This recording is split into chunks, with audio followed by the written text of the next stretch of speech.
வேக வச்சுருந்த எலும்பு கறியையும் சேர்த்தாச்சு. நம்ம நறுக்கி வச்சுருந்த தக்காளி, உருளைக்கிழங்கு, பெரிய வெங்காயம், சின்ன வெங்காயம், கேரட்டு,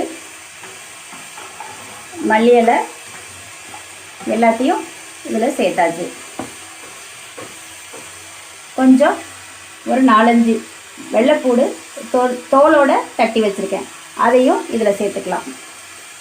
தேங்காயையும் சோம்பு பொரிகடலை அதையும் அரைச்சி இதில் சாம்பாரில் சேர்த்தாச்சு.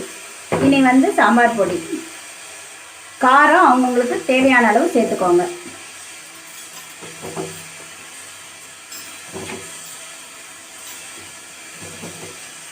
நான் ஒரு 5 ஸ்பூன் சாம்பார் பொடி போட்டிருக்கேன். பருப்பு நல்லா ஒரு கொஞ்சம் பெரிய டம்ளர்லேயே 1 டம்ளர் வச்சு 2 கை கடலைப்பருப்பு போட்டிருக்கேன்.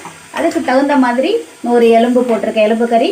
காய்கறியெல்லாம் அதுக்கு தகுந்த மாதிரி போட்டிருக்கேன். நான் புளி கொஞ்சம் நனைய வச்சு அதையும் இதில் சேர்த்துட்டேன்.